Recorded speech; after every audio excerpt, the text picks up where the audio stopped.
Olá, está começando o Estação Cultura e no programa de hoje a gente fala sobre a estreia do documentário Epidemia das Cores e ainda sobre cinema recebemos o programador do Cine Santander para falar sobre a mostra De Volta aos Anos 80. Certo, Nilton. Ainda tem artes visuais com uma matéria sobre a exposição 7.0 Vida de Artista e literatura com o lançamento do livro Getúlio Vargas, O Lado Oculto do Presidente. E começamos com a música do violonista Maurício Marques, que será o solista do concerto que a OSPA apresenta neste domingo no Auditório Araújo Viana.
E a nossa música ao vivo de hoje é com o violonista Maurício Marques.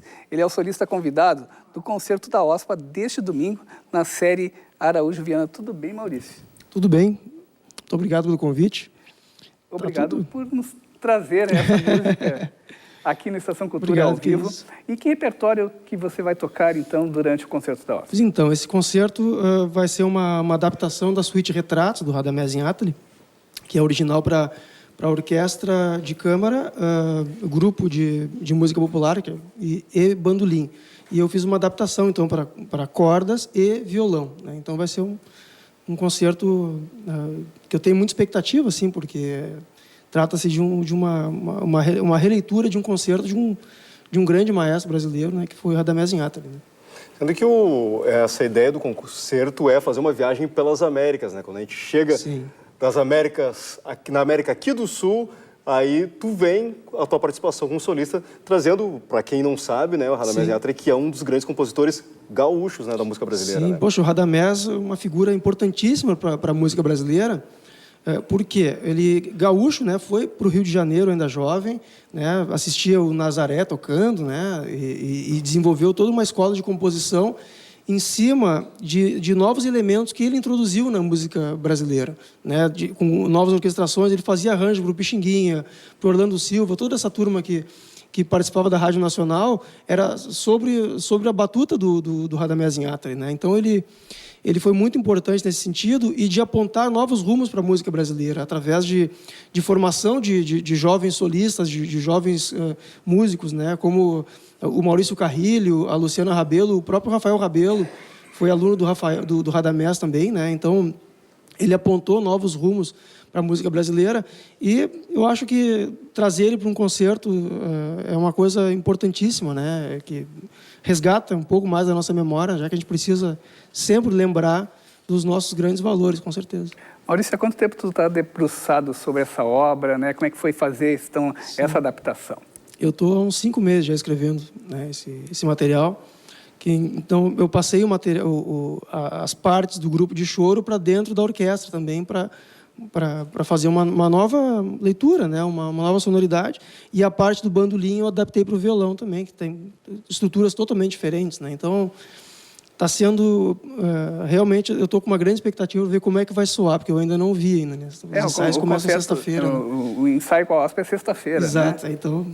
frio na barriga para ver como é que o arranjo vai soar na mão da orquestra, né? Mas a OSPA, nossa, é uma das melhores orquestras do mundo, né? A gente tem essa coisa boa de ter essa orquestra, essa grande orquestra aqui no Rio Grande do Sul, né? E eu acho que isto enaltece todos nós gaúchos, né, brasileiros. E é uma sorte para mim poder estar, né, ao lado dessa grande orquestra, né? Tu faz só Radamés Inhatali nesse concerto ou tem outros compositores que tu faz também? Eu faço só Radamés Inhatali nesse concerto. É um concerto de 4 movimentos, né? Retratos por quê? Porque ele fez uma obra com pedaços de músicas de Pixinguinha, que é o primeiro movimento, né? Então, o choro, Pixinguinha. O segundo movimento é Ernesto Nazaré, que é o rei das valsas, né? Do início do final do século XIX, início do século XX. Né? Depois tem Anacleto de Medeiros, que é um shot, que o Anacleto foi um grande compositor de shots e quadrilhas, né? E super compositor. E termina com o Corta-Jaca, da Chiquinha Gonzaga. Corta-Jaca é um ritmo que deu origem ao choro, ao machixe e posteriormente ao samba, né? Então, nossa, é uma música linda, né? E faz parte da minha memória de muito tempo já, né? Porque quando comecei a estudar violão, já tinham algumas gravações dessa música. E eu sempre tive vontade de tocar, então eis a oportunidade. Bom, o concerto acontece, então, no domingo, 11 horas da manhã, no auditório Araújo Viana, e a regência da OSPA e deste concerto é do maestro Evandro Maté. Maurício, o que a gente vai escutar agora? Eu vou fazer uma adaptação aqui, então, do segundo movimento, que é uma valsa, Ernesto Nazaré, do Radamés Inhatali. Vamos lá.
Obrigado, Maurício Marques. Bom, lembrando, então, que o concerto da OSPA, como o Newton falou, acontece nesse domingo, às 11 da manhã, no auditório Araújo Viana, com entrada franca. Para quem gosta de música de concerto, também no domingo, com entrada franca, tem concerto com a Orquestra de Câmara da UBRA, na Associação Leopoldina Juvenil, aqui em Porto Alegre. Com a regência do Tiago Flores, a orquestra vai apresentar repertório com obras de compositores da Rússia, Noruega, Itália e Brasil. Agora a gente fala um pouco de artes visuais. Até o dia 3 de junho, o público pode conferir a exposição Visão 7.0, Vida de Artista, na Galeria Iberê Camargo, da Usina do Gasômetro. O fotógrafo Fernando Zago registrou locais de trabalho de artistas plásticos. Mais do que o espaço para a produção das obras, alguns desses lugares funcionam também como moradia e inspiração para realizarem suas produções. A mostra Visão 7.0 Vida de Artista apresenta 34 ambientes de atividades de artistas em Porto Alegre, Novo Hamburgo, Guaíba e Morro Reuter e seus materiais. A exibição encerra a série iniciada há 3 anos. O marchand Renato Rosa assina a curadoria.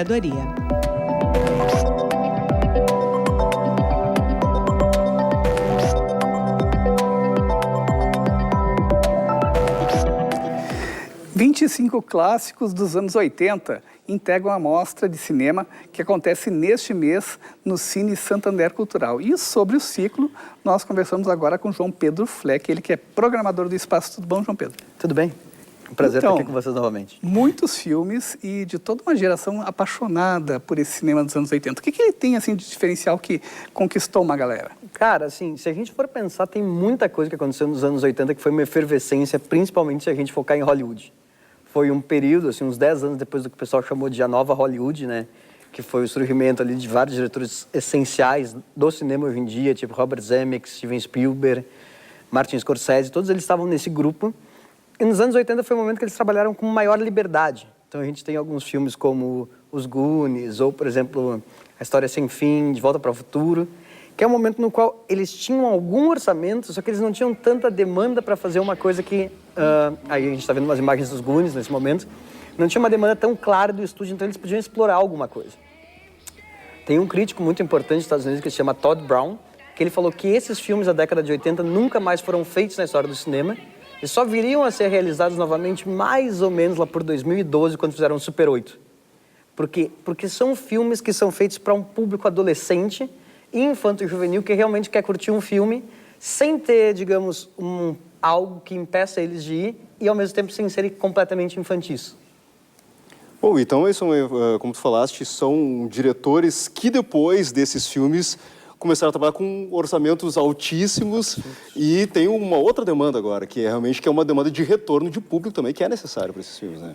É algo curioso isso que a gente está falando, sabe? Porque, assim, eles têm muito orçamento, alguns dos filmes maiores do orçamento do mundo, eu diria, são feitos por quase todos por esse grupo de diretores aqui, porém, nem sempre eles têm o público que eles tinham na época. A diferença é que, assim, na época eles realmente valorizavam, não eles, mas era valorizado pelo cinema, esse público que estava na faixa, digamos, dos 10 a 16 anos. Hoje em dia, os filmes de Hollywood, principalmente, eles são muito mais feitos para o pessoal que está na faixa de 15 a 25 anos. Então, a gente vai perceber uma mudança, não necessariamente nem na mentalidade dos diretores, mas uma mudança na produção cinematográfica. Porque o que é preciso? É preciso fazer público. Então, naquele momento histórico, o pessoal fazia muito filme para 10 a 16. E isso deixa de ser feito depois, porque filmes infantis passam a fazer muito dinheiro, que são as animações, muita coisa que a gente vê hoje em dia, Pixar, Disney, não necessariamente esse, mas nessa linha. E depois a gente vai ver um pessoal que é acima. Ou seja, tem todo um gap, principalmente na faixa de 10 a 15 anos, que não tem um filme pensado para eles, como eram esses que a gente está exibindo aqui. A gente está vendo estávamos vendo imagens do filme A História Sem Fim, que vai ser um filme com sessão gratuita, né? E também outros filmes com sessões comentadas. A História Sem Fim é um caso especial, porque a gente quis realmente trazer esse público infantil para dentro do cinema nesse domingo gratuitamente. Ou seja, vão ser 3 sessões, às 15, às 17 e às 19 horas, sem nenhum tipo de cobrança de ingresso. Junto com isso, a gente tem 2 sessões comentadas. A gente está vendo aí ainda imagens da História Sem Fim. E a gente tem 2 sessões comentadas dentro da mostra. Uma vai ser nesse sábado agora, que vai ser a sessão do Mad Max 2, que é comentado por toda a galera da Festa Ballonnet. Ou seja, a gente tem o Roger Lerina, a gente tem a Thaís Scherer e o Alex Hoff, que vem comentar com o pessoal simultaneamente, os 3 ao mesmo tempo, eu vou estar lá mediando, o Mad Max 2.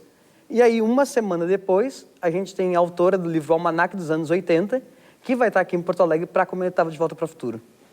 E é um recorte bem específico, né? Porque a gente fala que esses diretores estavam fazendo esse filme para pensar para esse público, mas vários outros diretores estão fazendo outro tipo de cinema e teve muito sucesso também nos anos 80, mas vocês separaram especificamente esse recorte dos anos 80. Claro, é que se a gente pensar assim, a proposta da Mostra de Volta aos 80 é pegar também, se a gente fosse pensar no nome brasileiro, seria, por exemplo, um recorte de Sessão da Tarde. São filmes assim que tem pelo menos, a gente está vendo aí o De Volta para o Futuro, que se eles não são de fantasia ou de ficção científica, eles têm algum toque que foge da realidade, que era realmente o que a gurizada ficava vendo depois, na década inteira de 90. Eu cresci vendo esses filmes na TV. Assim como eu, acho que muitas das pessoas que sentem hoje em dia uma falta de um cinema legal para assistir na tela grande, cresceram vendo esses filmes. Então, tu poder ter a chance de ver vários deles agora, lá em alta definição, numa sala bacana de novo, e principalmente em sequência, tirando o Dia da História Sem Fim, que é o dia gratuito, todo dia a gente tem 3 filmes diferentes em exibição. Obrigado, João, pela tua participação aqui no Estação Cultura. Lembrando, então, que o evento, o ciclo de cinema Mostra dos anos 80, de volta aos anos 80, acontece até o dia 29 de junho, no Cine Santander Cultural, na rua 7 de setembro, 1028. Domício. Certo, o Estação Cultura faz um breve intervalo, rapidinho. No próximo bloco, nós vamos falar do lançamento do documentário Epidemia das Cores, sobre a oficina de criatividade do Hospital Psiquiátrico São Pedro. E também a gente mostra uma reportagem sobre o lançamento do livro Getúlio Vargas, O Lado Oculto do Presidente. Nós já voltamos.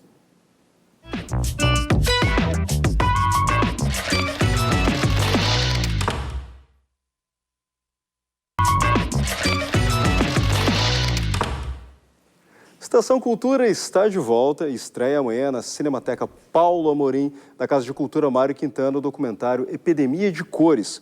O filme, dirigido por Márcio Sareta, retrata a oficina de criatividade do Hospital Psiquiátrico São Pedro. Ele está aqui para falar um pouco do documentário. Olá, tudo bem? Tudo bom? Bom, para começar, um grande projeto, assim, um projeto muito importante, sendo colocado de uma maneira divulgação maior, mais ampla de um grande projeto, né? É um grande projeto. A oficina completa 25 anos atualmente, né? Esse documentário ele foi filmado ao longo de 2 anos, mas faz uns 4 anos que a gente está trabalhando desde pós-produção, pré-produção, né? Então é um grande trabalho que está vindo ao público agora. Mário, como é que foi o processo de filmagem desse documentário, né?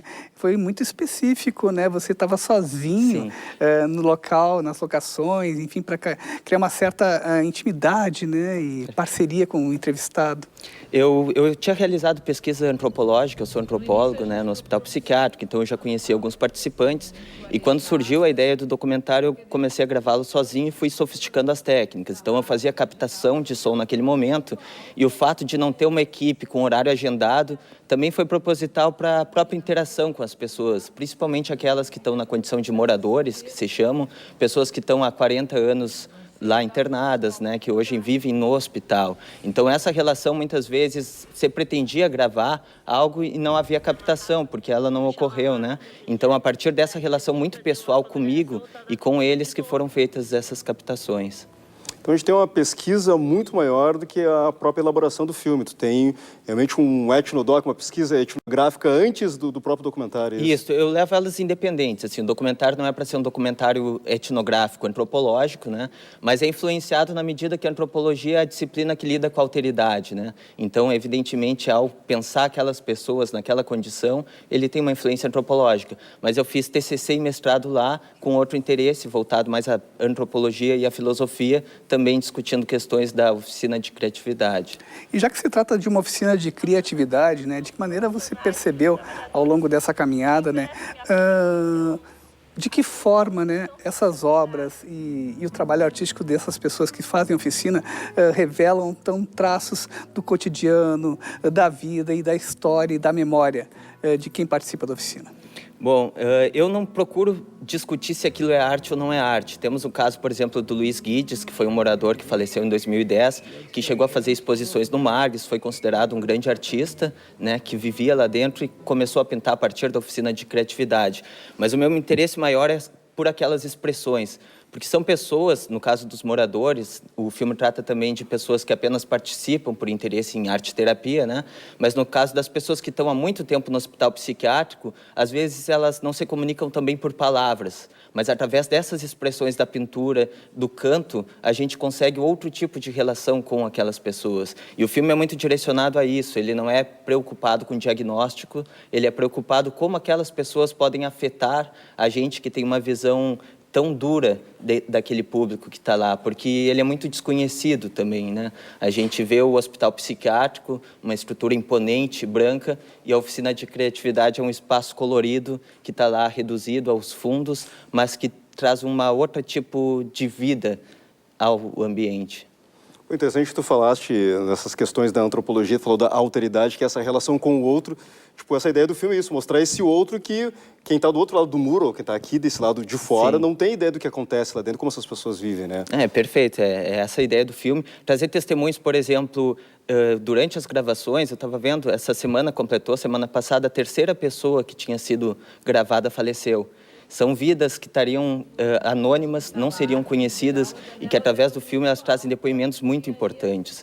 Eu tive cuidado que o nosso interesse não é um interesse informativo no documentário, é um interesse mais ligado aos afetos, à experiência, né? Como aquelas vidas desconhecidas podem afetar as nossas e talvez questionar as nossas convicções da razão, né?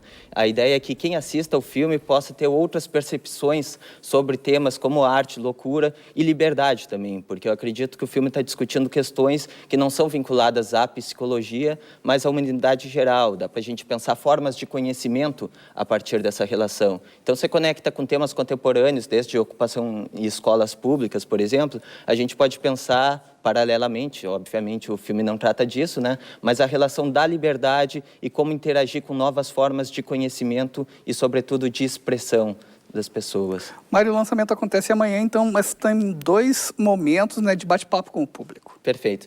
Bom, amanhã a gente vai estrear às 7h30, depois vai ter um debate comigo, né, que sou o diretor do filme, com a Ana Azevedo, que é da Casa de Cinema de Porto Alegre, e ela fez um curta-metragem em 1990 lá. 25 anos depois está saindo Epidemia de Cores, que também está falando sobre as mesmas pessoas um quarto de século depois, né? Esse debate vai ser mediado por a Ana Fonseca, que é uma professora da Fundação, e ela organizou um livro chamado Ética, Saúde e Pesquisa. Então, dentro disso, de cinema, desculpe. Então, dentro disso, esses 3 temas da ética, da saúde e do cinema vão ser o mote do debate de estreia. No dia 7, a gente vai ter um debate com Edson Souza, Lei Costa e Gustavo Soares, que é mais voltado à psicanálise, né? Então, é uma discussão mais voltada à psicologia mesmo e não tanto ao cinema. Bom, e para quem teve recentemente vendo no Cinema Nacional o Nise da Silveira, né, pode ver como, na realidade, essas terapias implantadas por ela funcionam na verdade, né? Perfeito. A oficina de criatividade, onde foi filmado o documentário, ela é inspirada no trabalho de Nise da Silveira. Então, de certa maneira, o que a Nise está tratando na ficção, né, numa representação com a Glória Pires atuando como Nise da Silveira, a oficina de criatividade é um exercício prático, com pessoas reais que estão fazendo esse tipo de atividade aqui no Hospital Psiquiátrico, antigo hospício de Porto Alegre, né? Um local muito imponente para a cidade e tão pouco conhecido ainda. Certo, parabéns pelo teu trabalho. Valeu, certo? obrigado, E prazer, gente. Uma boa estreia para ti, um bom debate. Obrigado. Bem, Domício, agora pediram para que tu chames o próximo VT. É, eu mesmo, então tá.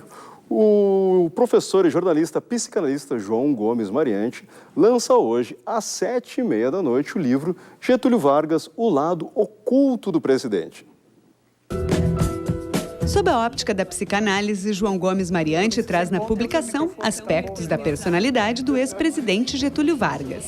O psicanalista procurou entender padrões de comportamento como exposição a riscos que para ele vinham desde a infância. O Getúlio tinha digamos assim, uma personalidade multifacetada. Ele tanto se manejava com atitudes maníacas, com uma atitude depressiva e sobretudo, o que muito me chamou a atenção é quando ele falava mais alto, ele entrava em silêncio. Quer dizer, quando o silêncio saía mais alto, porque ele soube dar, vamos dizer, a dignidade ao silêncio. Suicídio tanto pode ser consciente como inconsciente. As brincadeiras dele, quando ele tinha entre 7 e os 10 anos, era tudo de adaga, espada, se feriam e às vezes até para o hospital. O que isso representa? Queria se matar ou queria que o matasse.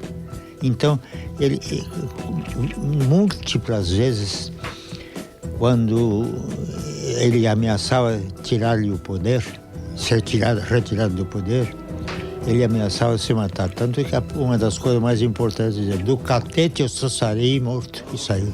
Aos 98 anos, Mariante também já se voltou para a análise de líderes como Flores da Cunha e Oswaldo Aranha. Eu tive bastante contato com ele, então eu tive algum conhecimento psicológico como psicanalista dele. O que ele seria, qualquer coisa que ele quisesse ser, porque ele tinha lampejos geniais. Ele seria um triunfador em qualquer profissão.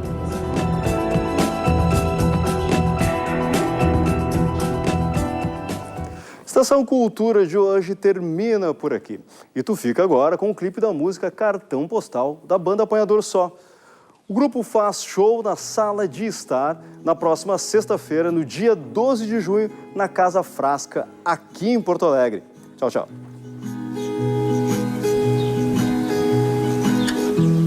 Eu tô sentado dentro de um cartão postal, olhando aqui de perto, tudo é tão normal. A imagem mais bonita de uma capital, impressa na revista, me deixou feliz. Mas olhando aqui de perto, eu admito, tudo é tão normal.